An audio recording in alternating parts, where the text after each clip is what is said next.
Happy Hearts Month Day. Maligayang araw o buwan ng mga puso, mga kabataan. Ayan. Greet mo yung katabi mo, Happy Heart Month. Sabi ko, meron naman akong mangilang-ilang minuto pa. Ano? And gusto ko lang kayong i-encourage, i-remind, no, lalo na sa darating na Biyernes. Biyernes yung 14, no? Tama? Ba't alam nyo? Siyempre, 14, no? Friday yan. And alam nyo ba, para hindi kayo matokso, tanggalin nyo yung mga social media accounts ninyo. Mag-rest muna kayo ng Thursday, Friday. Install nyo na lang na Saturday yung Facebook ninyo, Instagram, TikTok. Bakit? Para hindi kayo mainggit. Kasi sa school niyan, ang dami nagtitinda ng mga bulaklak, ang dami nagtitinda ng mga chocolates. Yung Dunkin' Donut, meron na silang tinitindang teddy bear. Ayan, 140 lang, teddy bear. Ayan, ang dami ng mga ganyan. Kasi, yung kultura natin dito. So, I encourage you para hindi kayo ma-fall dun sa trap na, hey, buti pa si nakatanggap ng flowers. Buti pa siya nakatanggap ng gifts. Ako kaya kailan? So, muna tayo. Magdisiplina muna tayo sa social media. Okay lang ba yun? Parang ayaw nyo Parang gusto nyo. Sa mga lalaki, asan yung mga lalaki? Baka maglilikot-likot ako yan. Ikaw na bahala sa akin. Mga lalaki, asan nyo? Taas nga ang kamay. Kung wala pa kayo sa tamang panahon, huwag kayong mangahas. Mangahas na Huwag kayong mangahas na magbigay agad ng bulaklak sa mga babaeng yan. Bigay nyo muna sa mga magulang ninyo. Yan.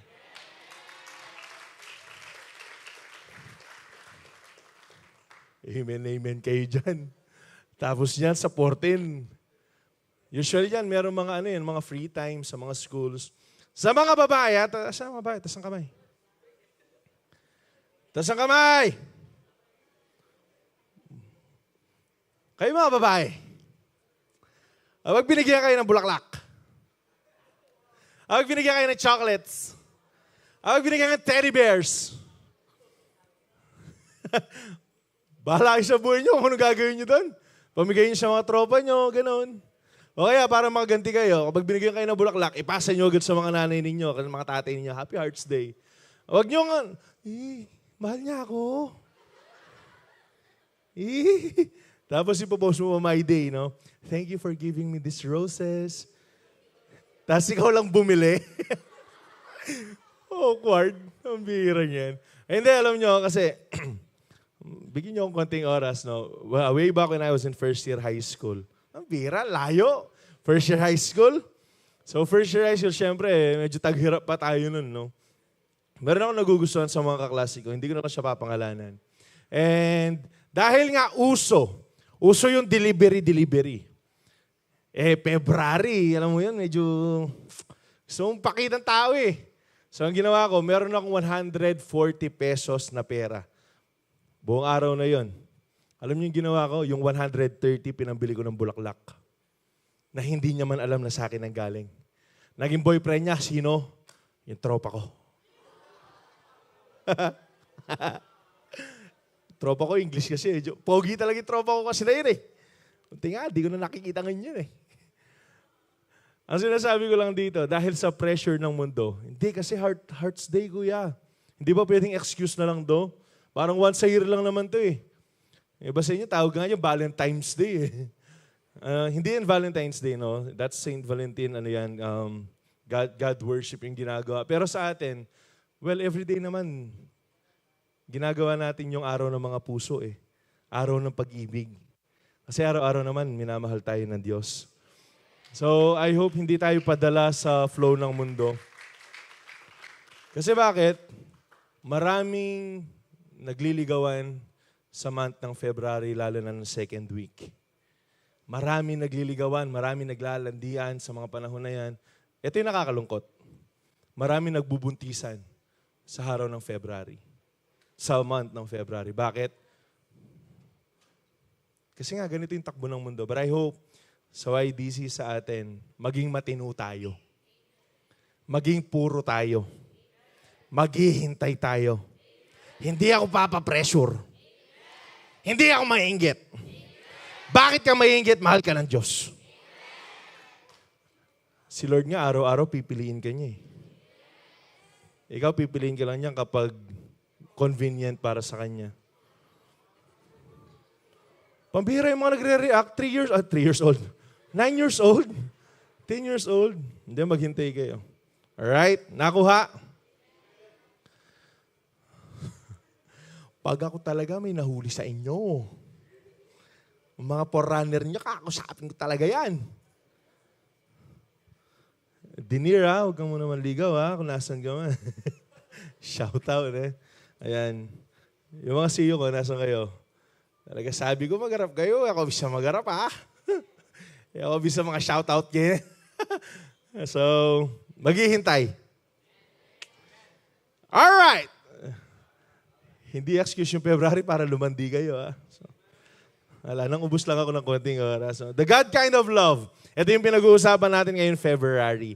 So, sino natuto last week? Sinong merong nalaman sa tinuro sa atin ni Pastor Radley? Ano kasi yung pinag-usapan last week? Sinong hindi na makasarili? Meron pa rin mangilang-ngilang makasarili, no? I-review nyo po yung word para at least malaman talaga natin that the God kind of love is not self-centered. Alam nyo, hindi na tayo nabubuhay para sa sarili na lamang natin. Kaya ngayon, yung pag-uusapan din natin is this: the God kind of love keeps no record of wrongs. Pakisabi, it keeps no record of wrong. Alright, so sa 1 Corinthians 13, 4-8 pa rin, yung pag-uusapan natin, love is patient. Yan muna. Alam niyo bang sobrang galing lang ng pagkakasulat ng salita ng Panginoon na yung foundation ng description ng love verse or yung love chapter ng Bible is love is patient. Bakit? Sa kahit anumang relationship, may it be to your parents, to your friends, or someone, to your leaders, palaging kasama dyan yung patience. Palagi tayong pinagpapasensyahan. Dapat palagi tayong nagpapasensya. Alright? Kaya ang ganda lang ng pagkakasulat ng word na yan. Love is kind. It does not envy. It does not boast. It is not proud. It does not dishonor others. It is not self-seeking. It is not easily angered. It keeps no record of wrongs. Basahin natin. Ang ganda ng verse na ito eh. Love does not delight in evil but rejoices with truth. It always protects, always trusts, always hopes, always perseveres. Love never fails. But where there are prophecies, they will cease. Where there are tongues, they will be stilled. Where there is knowledge, it will pass away. So para hindi tayo mapuno ng maling konteksto ng pag-ibig, palagi nating babalikan itong verse na to, okay?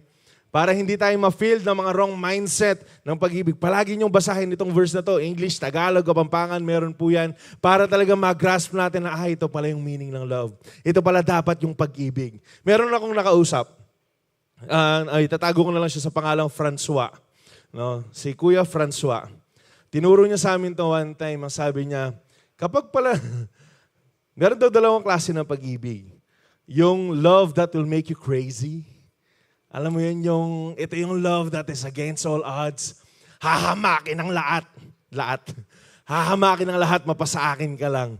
At yung love na based on 1 Corinthians chapter 13. Anong mas maganda? Yung pag-ibig, nahahamakin yung lahat, mapasa akin ka lang. Yung pag-ibig, nalalabanan kahit sinong umarang. Lahat ng umarang-arang sa akin ay sasamain. O yung pag-ibig na 1 Corinthians chapter 13. Alam nyo, palaging ito kasi bakit ito yung standard ng Bible. So if your love for someone or somebody, yung mga crush ninyo, will lead you para mabaliw-baliw ka sa tao na yan, para magrebelde ka sa mga magulang mo, that is not the right kind of love. Okay, hindi yan yung tamang pag-ibig. Yung pag-ibig, yung 1 Corinthians chapter 13. Nakuha ba? Daming na-shock sa inyo.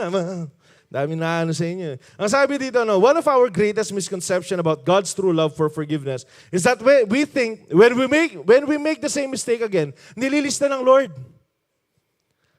Kunyari, nagalit ka, sumigaw ka sa magulang mo. Okay, nakadalawa ka ng sigaw ngayong araw na to, ha? Last week, sumigaw ka rin sa magulang mo, tapos nagsinungaling ka pa, tapos ganito. Yun yung maling conception natin. That's why nawawala yung puso natin. Natatakot tayong lumapit sa Diyos kasi bakit? Akala natin puno tayo ng mga maling records. Akala natin puno na yung record natin. Alam nyo, sa barangay, sa school, sa police station, ayan, sa city hall, sa doctors mo, palagi tayong merong records.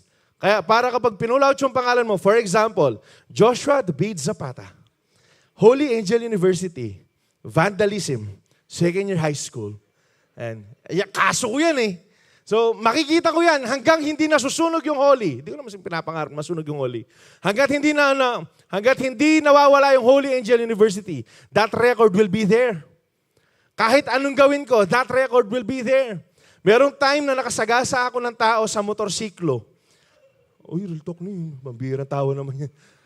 Real talk to, nakalaparis ako ng tao. Yung babae na nasagasaan ko, bumale-balendong. Tapos, I was so shocked kasi nga parang, makalano ko kanini. Wala akong pera.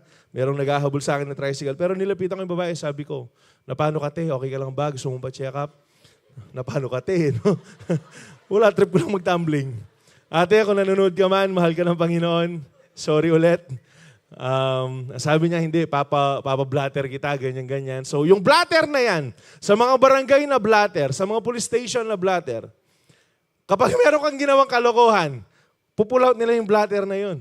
Ikaw, Joshua Zapata, ganito ka, nakasagasa ka ng babaeng nagpagulong-gulong sa daan. Mayabang ka sa pagmumotor. Record yan eh. Laging ipupull out yung mga yan kung merong mga nakulong na sa inyo. Meron na ba? Wala sana in Jesus' name, no? Pero kung meron man tayong mga record, palagi nandyan yan. Hanggat hindi nasusunog yung mga files na yan, palagi nandyan yan. Babalik-balikan natin yan. Pero praise God kasi sa Lord, wala nang ganyan.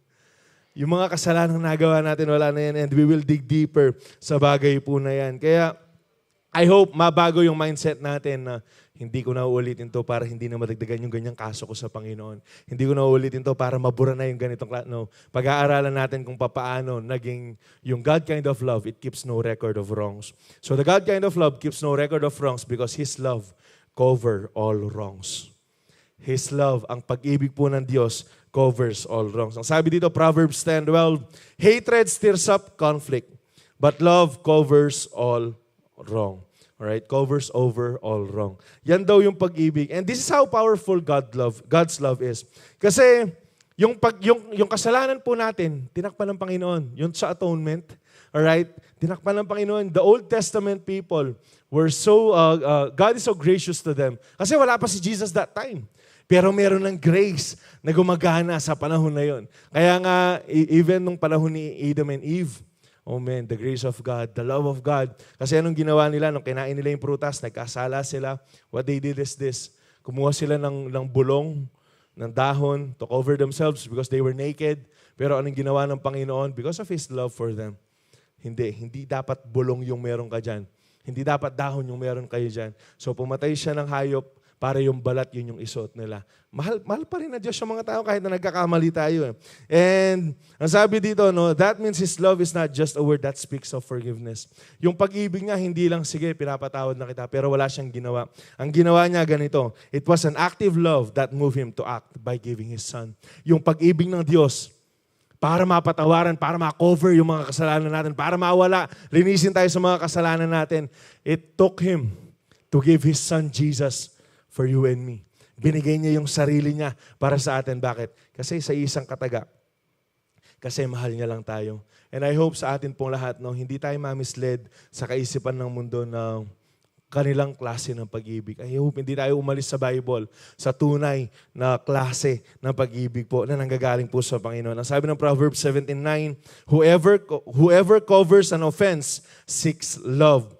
Sabi, but he who repeats a matter separates close friend. Ang sa ibang salin, ang sabi dito, love overlooks the mistakes of other. Alam niyo ba, lahat tayo nagkakamali? Sino naniniwala na lahat tayo nagkakamali? Magtaas ng kamay. Kung hindi ka nagtaas, yan yung unang pagkakamaling ginawa mo sa buhay mo. Lahat tayo. Sa exams nga, hindi naman natin na-perfect eh. Tama? Sa bahay nga, minsan tinatamad pa rin tayo eh. Meron pa rin tayong pagkakamali. We're not yet perfect. We are far from being perfect. Pero ang sabi dito, no, Meron ako nabanggit kagabi sa siya namin, we need to forgive the inexcusable in other people. Why? Because God forgave the inexcusable in us. Kailangan natin mag-reach out, mag-release ng forgiveness sa iba. Bakit? Kasi ang Diyos nag-release ng forgiveness sa atin. And ako, I'm a man na gusto ko palagi ako nagkukorek. Ako yung tao na lalo na sa mga CEO ko, kapag meron ka maling ginawa, tatapusin ko yung buhay mo, kapatid. Alam nila yan. Alam nila yan kung paano ako manermon, alam nila kung paano ako mag-correct. But there were times na bigla kang pipitikin ng Lord na, teka lang, mag-relax ka lang. There was this one time, no, meron akong sinermonan sa mga yan. Yun yung isa sa mga palagay ko, pinakamatinding sermon na ginawa ko sa lahat ng mga disciples ko. No, ito yung talagang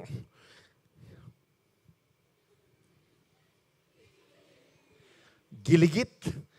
Penggiligitan kaya kasi nga, this person did something na, pogi-pogi ka na. Talagang. Tapos, there was this time, pumunta yan sa bahay. Ako, ready na ako eh. Yung buong katawan ko, ready ng, paano ka?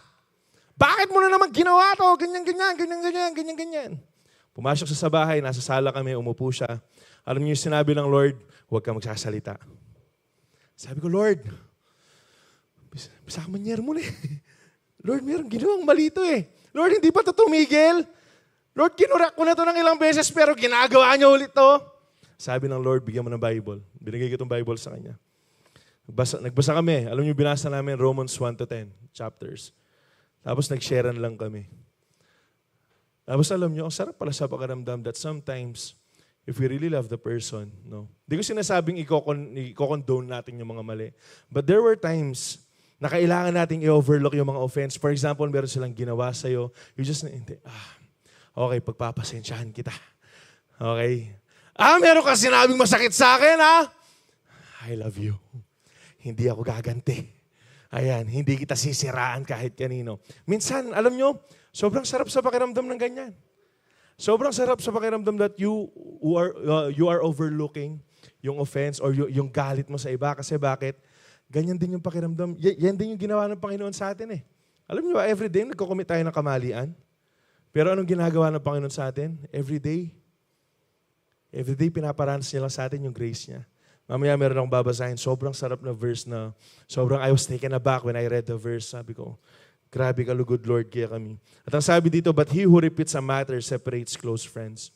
Yung paulit-ulit na lang, ito, listen to this, no? Lahat tayo nagkakamali, I get that. Lahat tayo, mayroong mga kakulangan sa buhay. I get that. There's no problem with that. Kasi nga, tao tayo, nagkakamali pa tayo. Pero alam mo yung paulit-ulit na nire-remind ka. Alam nyo, wag lang sanang dumating sa pagkakataon na yung taong mga nagko-correct sa inyo, magsawa sila sa pagko-correct sa inyo kasi paulit-ulit na lang. Kasi paulit-ulit na lang. For example, ito na lang, basic. I think, kung hindi lahat, karamihan naranasan natin ito, na late. Kapag sinabihan ka, huwag ka nang malate next week kasi importante yung ginagawa mo. Tapos na-late ka pa rin. Sasabihin ka pa rin yan, huwag kang malate next week kasi mali yung ginagawa mo. Last na lang na warning, kapag na-late ka pa, meron ng mas mabigat na consequence. Na-late ka pa rin.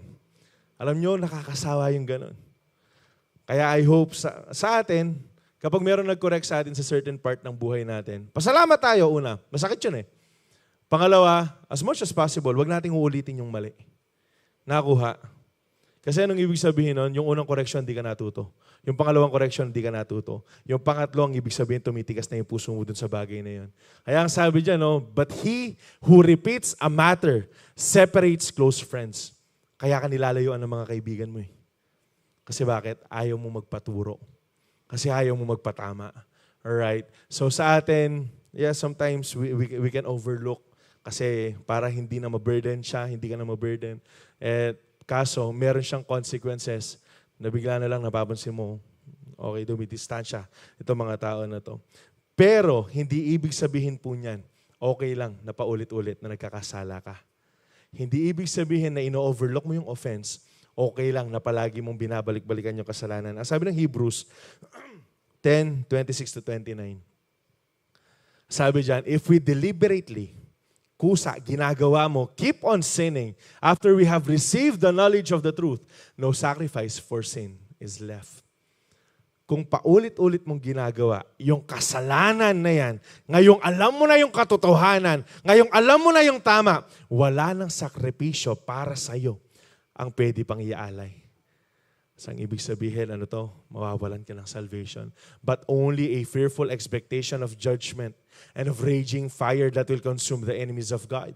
Sino yung enemies ng Panginoon? Yung mga taong hindi tumanggap sa Kanya bilang kanilang Diyos at tagapagligtas. Before, we were enemies of the Lord. Tama, mali. But the moment we have received Jesus as our Lord and Savior, ngayon naging kakampi natin ng Diyos. Ngayon naging kasangga natin ng Panginoon. Ang sabi ng verse 28, anyone who rejected the law of Moses died without mercy on the testimony of 2 or 3 witnesses. Yung verse 29, tingnan natin ito. How much more severely do you think someone deserves to be punished who has trampled the Son of God underfoot?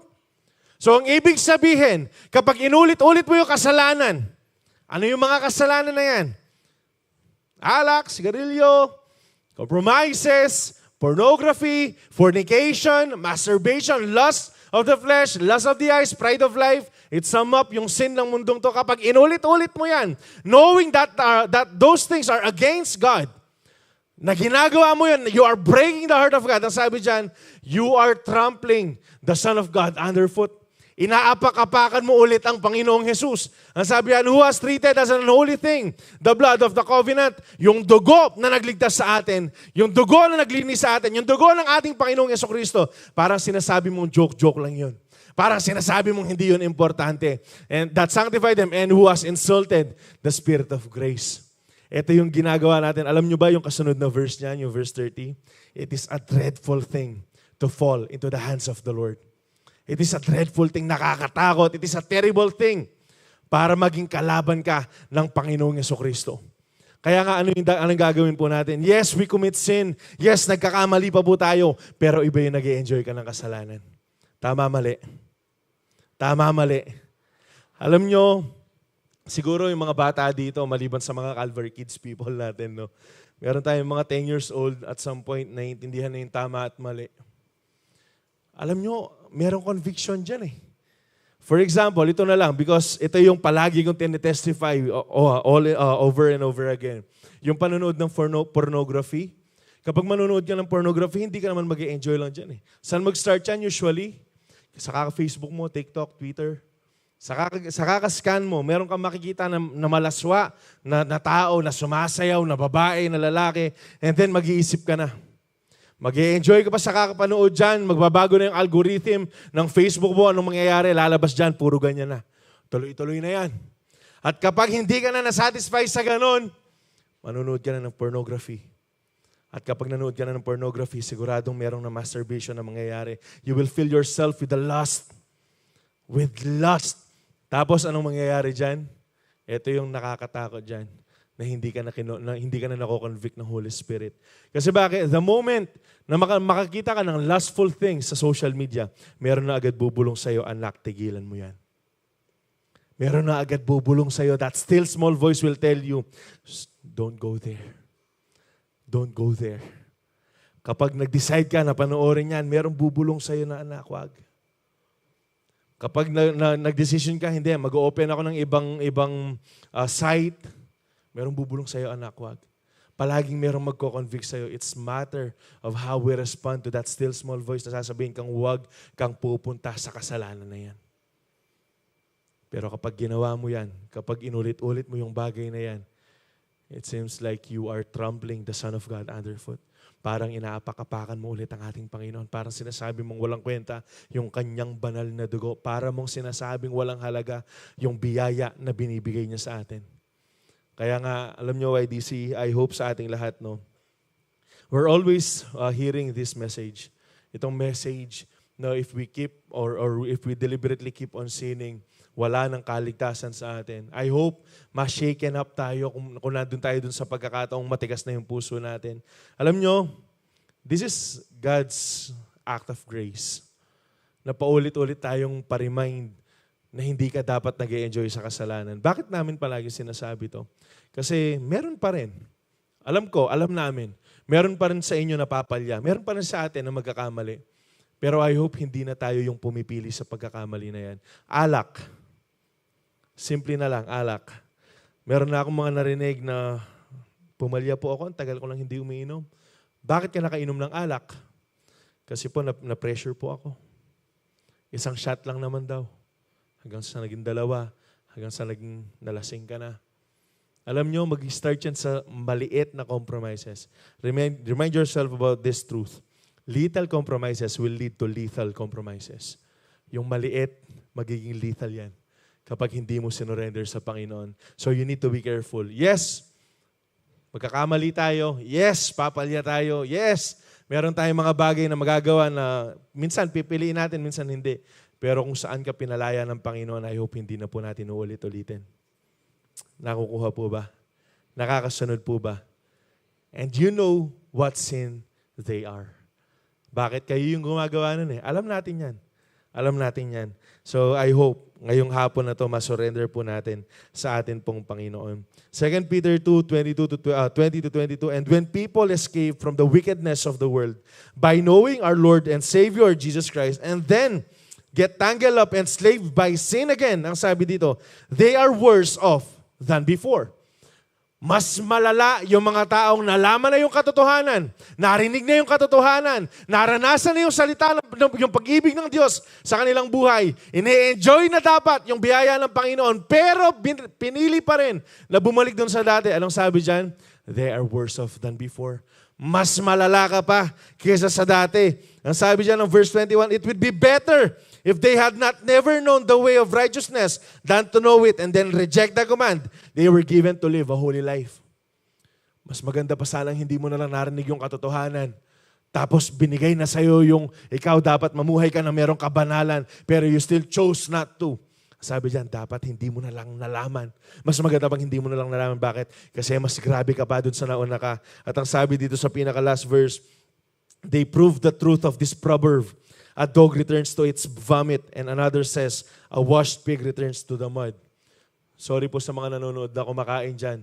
Pero kapag ikaw, pabalik-balik ka sa kasalanan na ginawa mo, pabalik-balik ka sa pornography, pabalik-balik ka dun sa lust, pabalik-balik ka sa addiction mo, pabalik-balik ka sa compromises na yan, pabalik-balik ka dun sa hindi yakap lang naman, hindi pabalik-balik ka dito sa nanonood lang naman ako kuya, di ko naman ginagawa yung act. Alam mo yung sinasabi dyan, para kang aso na nagsuka, tapos kinain mo ulit yung suka mo. Para kang baboy na pinaliguan. At after kang pinaliguan, pumunta ka ulit dun sa muddy place. Ayan, pumunta ka ulit dun, ano yung mud? Maputik. Para punuin mo yung sarili mo ng dumi ulit. So I hope sa atin, YDC. Actually, kung di ako nagkakamali, as early as 6 years old, alam na yung tama at saka mali. Tama. Kasi, yung nang-rape ng 6 years old, yung 8 years old rather, na nang-rape at saka 10 years old, they know what's right from wrong. Alam nila na hindi ito tama. Kaso meron siguradong external thing na nakita itong mga bata, kung bakit nila nagawa yung bagay na yun. The world is palala na ng palala. Pero sana tayo makitaan tayo ng pag-ibig. Magmahal tayo ng magmahal. Alright? Hindi para ikonsintihin yung mga pagkakamali ng ibang tao, kung hindi para ilapit sila sa Diyos. Kundi para ituro sa kanila yung tamang daan. So, I hope sa atin pong lahat, no, huwag tayong bumalik sa pinanggalingan po natin. Yes, merong pagkakataon na matagal na. Sa CEO namin, we are so vocal about watching porn, about masturbation. Kapag merong nanonood, tinatanong ko sila para ma-remind na, dapat hindi ganyan, dapat ganito, ganyan. And I hope sa atin, maging reminder sa atin, alam nyo, kapag nag-enjoy ka sa kasalanan, sinasaktan mo yung puso ng Diyos. I'm gonna end that point with that.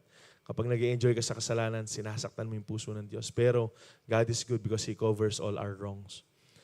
Tinatakpan niya yung lahat ng mga bagay na yan. So, pangalawa, ang sabi dito, the God kind of love keeps no record of wrongs because when God forgives, He forgets. When God forgives, He forgets. Sabi dito, for people like us, sobrang hirap para sa atin na magpatawad. Tama, mali? Tama, mali?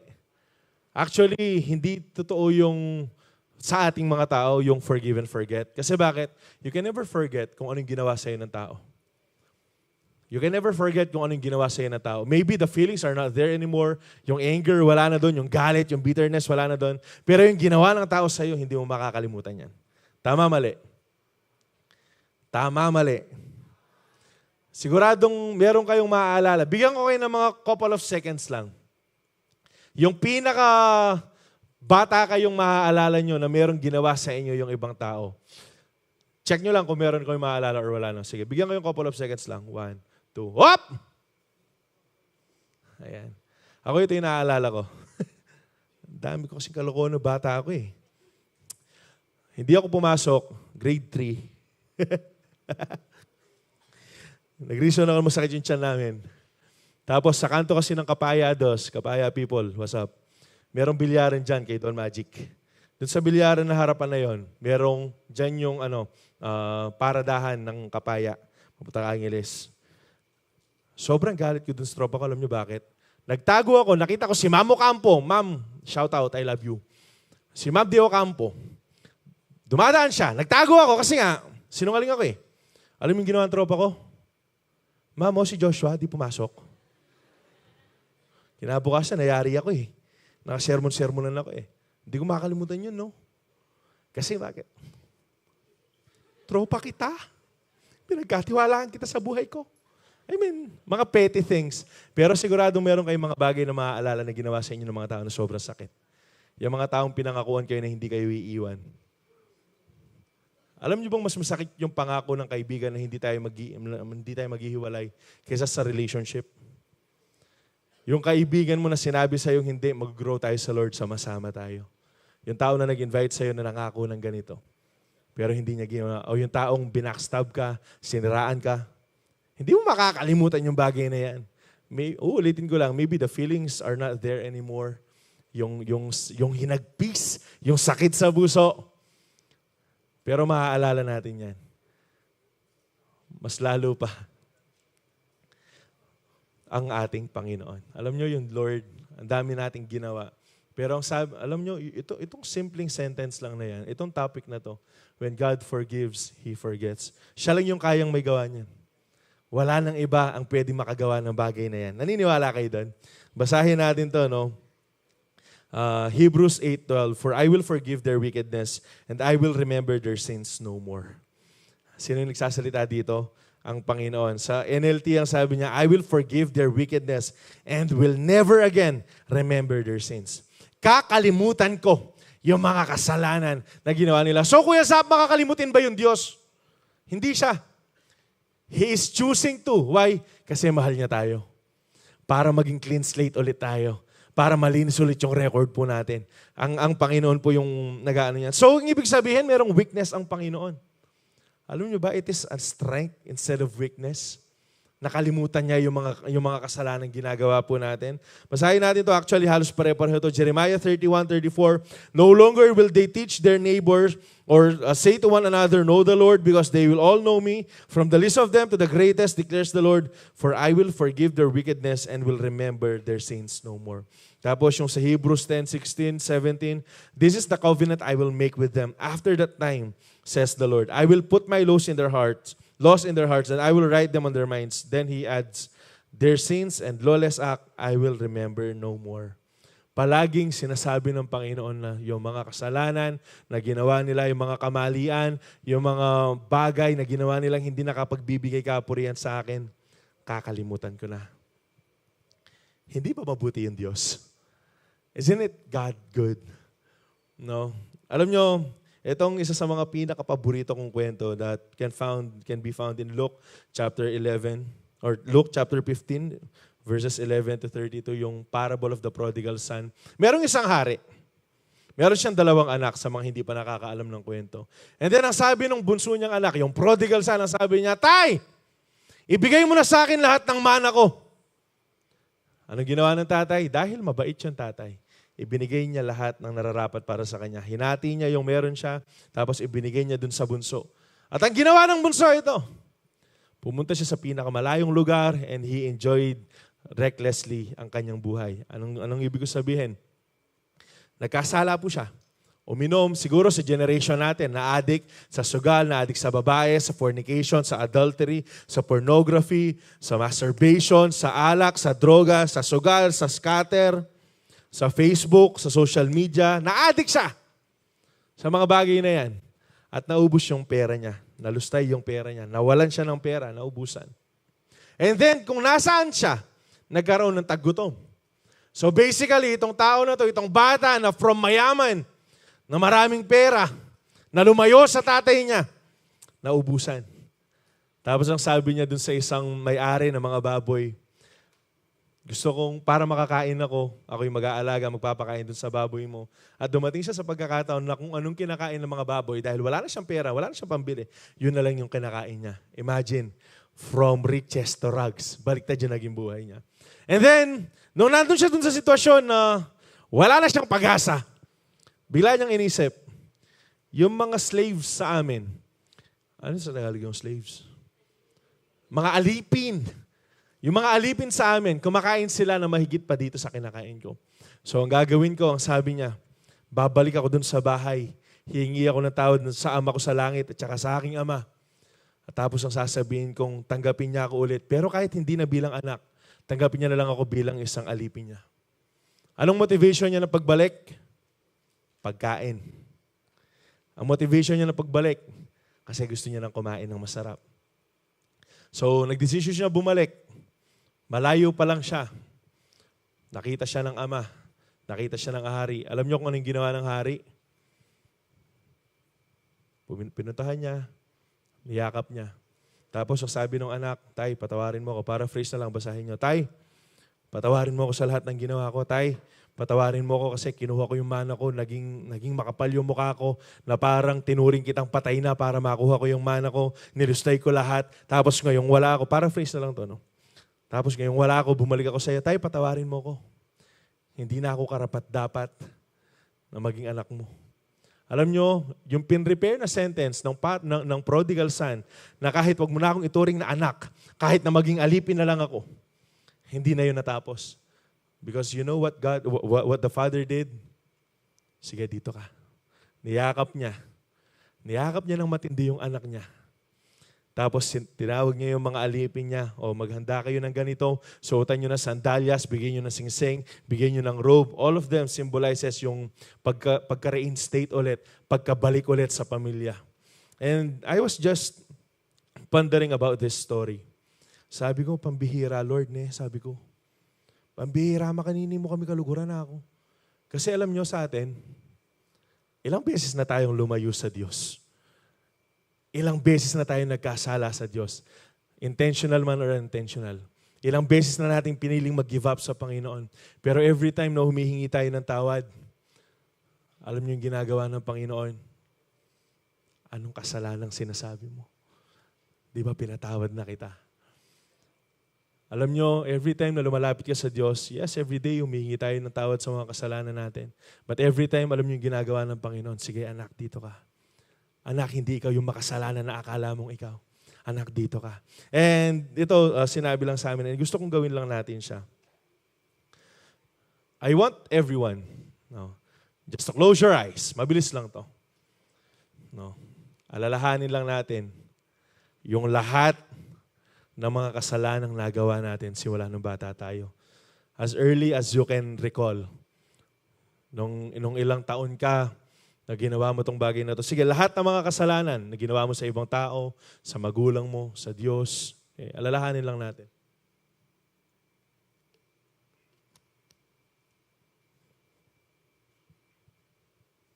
Sige, ilang segundo pa. Alalahanin nyo lang yung mga ginawa nyo. Pagsisinungaling, pagre-rebelde, pagsigaw pabalik, paglaban sa magulang, pangungopya sa school, pakikipag-away, pagiging addict, yung mga bagay na yan. Or maybe yung kasalanan na gusto mo nang sumuko. Kasalanan na nagrebelde ka, kasalanan na nag-compromise ka sa mga maling relationship. Yung mga kasalanan na yan.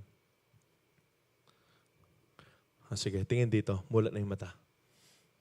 Sino dito yung maraming naalalang kasalanan? Taas ang kamay. Sino dito yung naalala niya pa yung mga bagay na ginawa niya? Ako, habang nag-iisip ako, dami kong naaalala. Kasi yung mga sinula ko dito, yung mga ginawa ko dati. Naalala nyo pa? Naalala pa natin? Alam nyo, sobrang ganito lang tayo kamahal ng Panginoon. Siya, kinalimutan niya na lahat. Na yung mga kasalanan na naalala mo, hindi na niya inaalala. Yung mga bagay na inisip mo, hindi niya na iniisip. Kasi bakit? When He forgives, He forgets. Ganyan tayo kamahal ng Panginoon. Simula nung bata ka, ng mga ginawa mo, we were created selfish. Tayong mga tao, we were created, we have this sinful nature. Pero ganito lang tayo kamahal ng Panginoon. Sige. Anong kasalanan yung sinasabi mo, anak, pinatawad na kita. Alam mo yung Diyos pa yung magre-remind sa'yo na, anak, di ba, hiningi mo na ng tawad dyan. Anak, di ba, lumapit ka na sa akin, iniyak mo na sa akin yan. Anak, anong sinasabi mong kasalanan yung ginawa mo? Di ba, pinatawad na kita dyan. So I hope we will remind ourselves, we will always remind ourselves that when God forgives, He forgets. Na yung mga bagay na yan, hindi na binabalikan yan ng Panginoon. Actually, nakakalungkot lang. Tayo lang yung pumabalik-balik dyan sa kasalanan na yun eh. Alam nyo bang every time, sobrang sarap lang nitong phrase na to. Every time nalalapit tayo sa Diyos, ganito yung tingin niya sa atin. God looks at us as sinless, as blameless, as spotless, and righteous because of Jesus. Ganito ka, at ganito ako tinitignan ng Diyos. Hindi dahil sa mga maling ginawa natin, hindi dahil sa mga kasalanan natin, tinitignan tayo ng Ama na parang wala tayong kasalanan. Bakit? Because He forgets everything. He forget everything na ginawa po natin. Bakit? Kasi mahal ka niya at mahal niya ako. Kasi mahal ka niya at mahal niya ako. Hindi tayo tinitignan ng Diyos. O, andiyan ka na naman. Andiyan ka na naman. Nagkamali ka na naman. Hindi kagaya nating mga tao na binibilang natin yung pagkakamali ng tao. Pero ang Diyos tingin niya sa atin, anak, anong atin? Anak, anong gusto mong i-share sa akin? Anak, anong gusto mong ipanalangin sa akin? Anong gusto mong hingin sa akin? Kasi bakit? God looks at us as sinless, as blameless, as spotless, and as righteous because of Jesus. Dahil lang po sa ating Panginoon. Kaya mga kapatid, kalimutan na natin yung bagay na nakaraan. Yung mga kasalanan na nakaraan, huwag na natin balikan. Okay po ba yun? Okay po ba yun? Ito yung sigurado ako, mababago po yung buhay nyo. Alam nyo, bakit kayang gawin ng Panginoon to? Uulit-ulitin ko to. Sa isang salita lamang. Sa salitang mahal. Dahil mahal tayo ng Panginoon. Because He loves us. At wala nang ibang dahilan pa dahil lamang mahal tayo ng Panginoon. And tatapusin natin to dito sa pangatlo.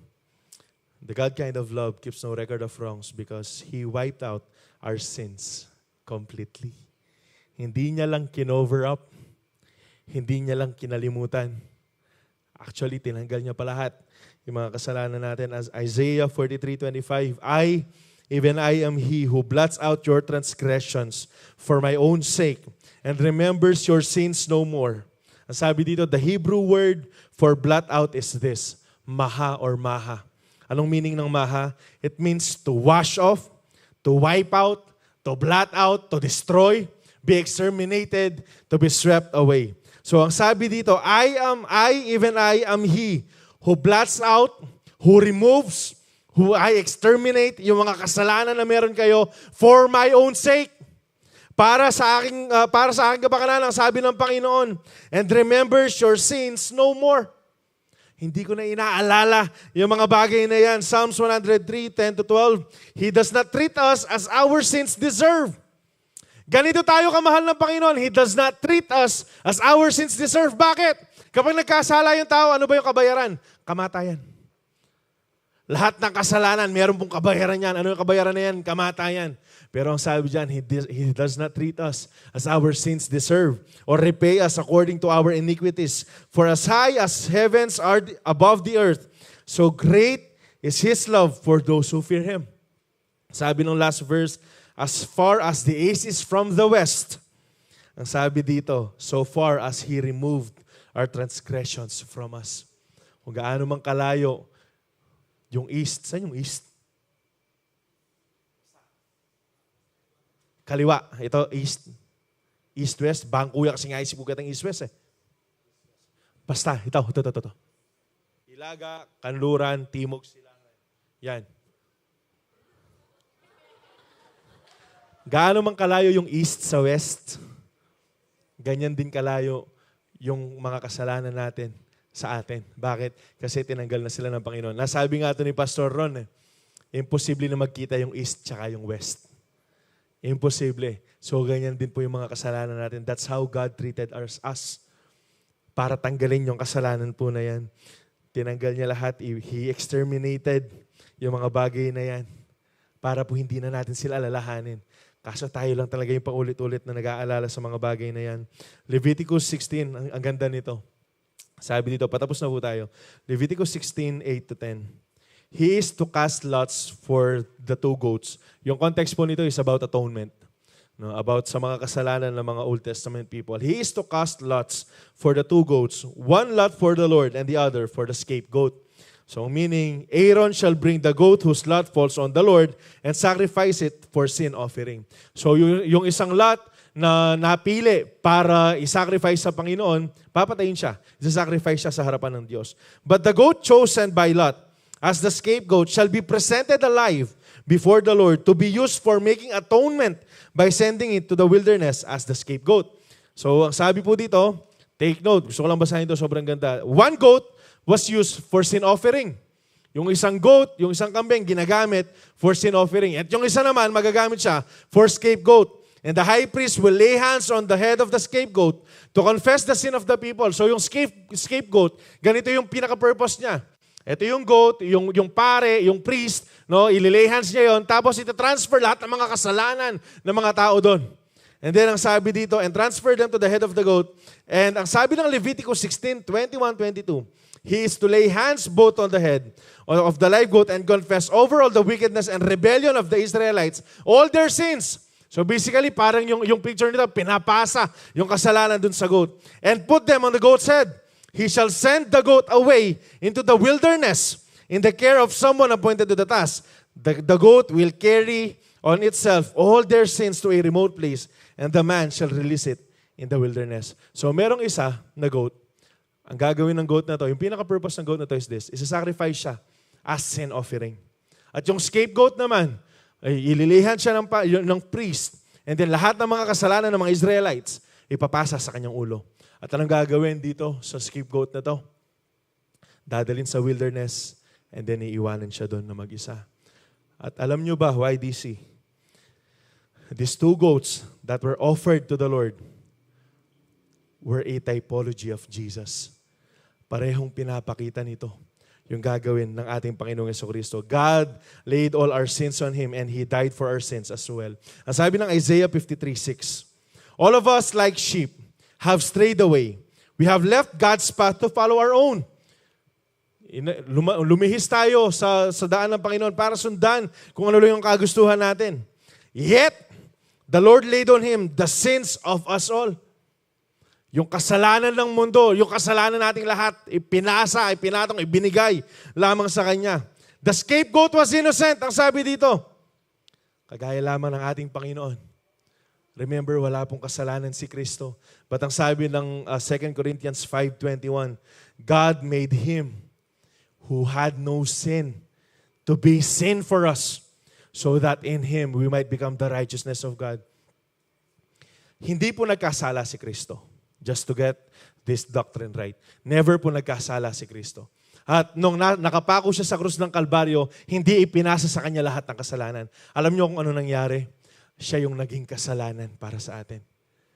Siya yung naging kasalanan para sa iyo at para sa akin, so that we might become the righteousness of God, para maging kabanalan tayo, para maging katuwiran tayo ng ating pong Panginoon. And kaninang umaga, while I was reviewing this, I was just reminded by the Lord. Dito po sa Isaiah, we'll start yung babasahin ko from 52. Yung sa Isaiah 52:14, sabi dyan, but many were amazed. Ito pong pinatutungkalan nito is about Jesus Christ. But many were amazed when they saw Him. Sabi dito, His face was so disfigured, He seemed hardly human. Yung dinidescribe ni Isaiah dito, ang ating pong Panginoong Jesucristo. Ang sinasabi dyan, His face was so disfigured. He seemed hardly human, na hindi na siya nagmukhang tao. Bakit? Sa mga bagay na ginawa sa Kanya, sa mga latay na natamo po niya. And from His appearance, one would scarcely know He was a man. Kasi nga bakit? Puno siya ng bugbog. Puno siya ng latigo. Yung paglalatigong ginawa sa Kanya, hindi naman sa likod lang tama, no. Kung saan man tatama yan, lulusot yung bakal na may tinik sa dulo, at kapag hinila yan, sumasama yung laman. Imagine kung ano yung mukha ng ating Panginoong Jesucristo. And then tuloy po natin sa chapter 53, basahin lang natin to. Who has believed our message? To whom has the Lord revealed His powerful arm? My servant grew up in the Lord's presence like a tender green shoot.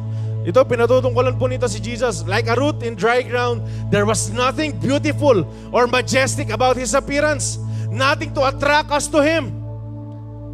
Walang maganda kay Kristo. Lalo na nakapako siya dun sa krus ng Kalbaryo.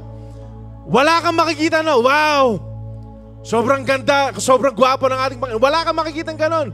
Because of the sin He carries. Sige po, tuloy-tuloy natin. He was despised. He was rejected.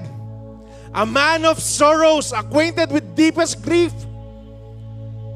This is who Jesus is. Acquainted with deepest grief, we turned our backs on Him and looked the other way. Ginawa natin yung mga gusto lang natin gawin. He was despised and we did not care.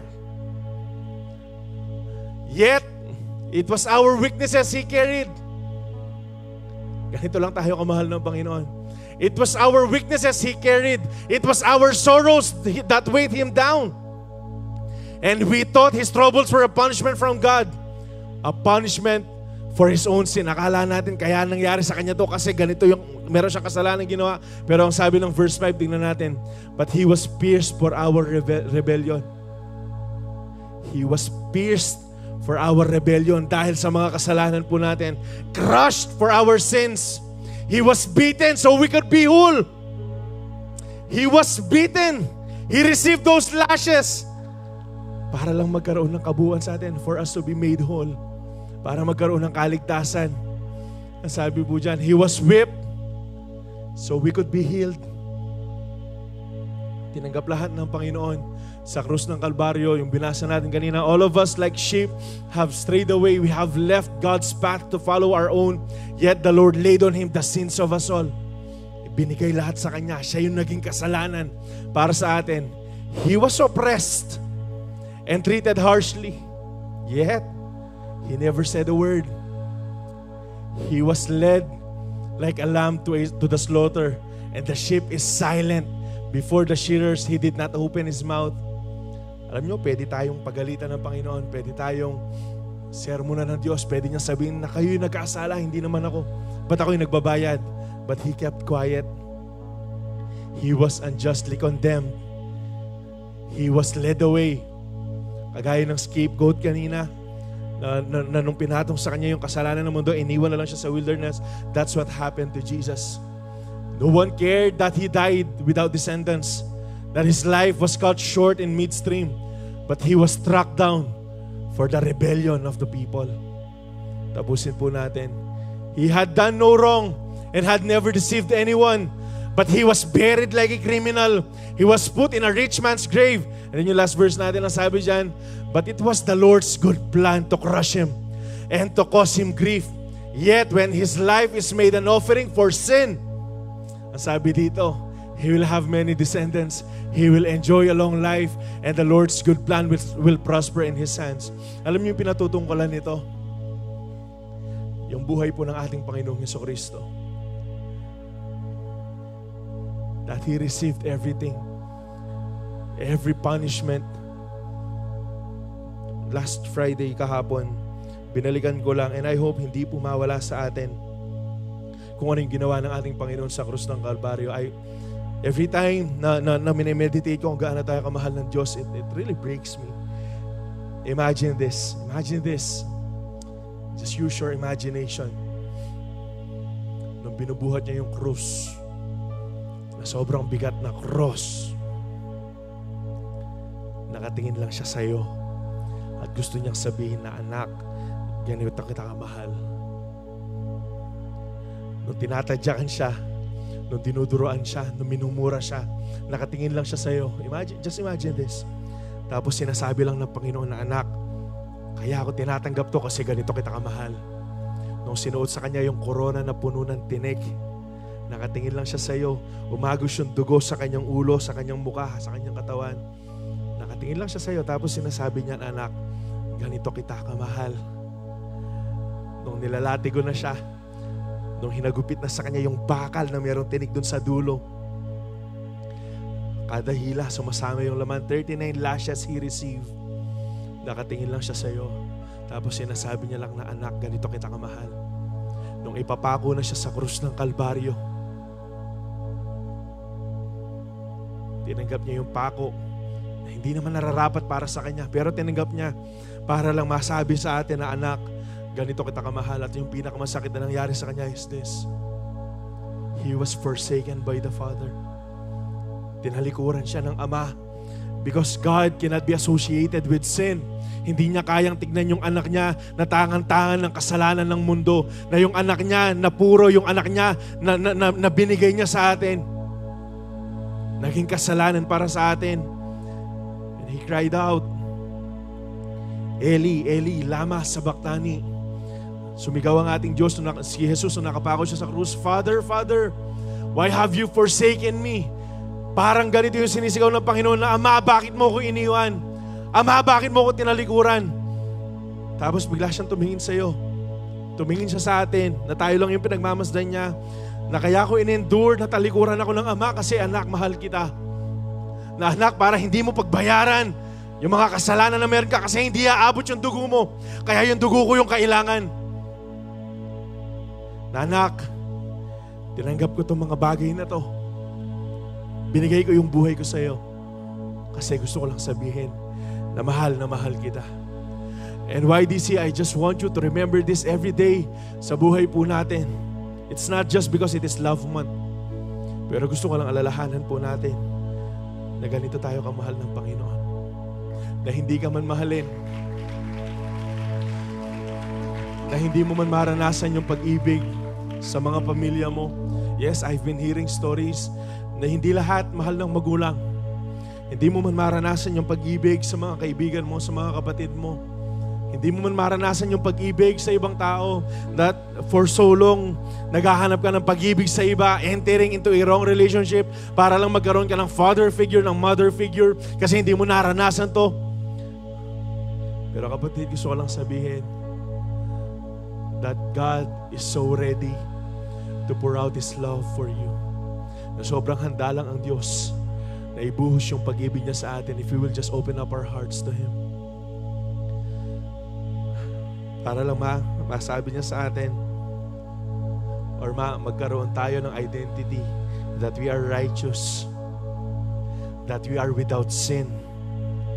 Hindi dahil sa kung anong kaya natin gawin, but because of Jesus Christ alone.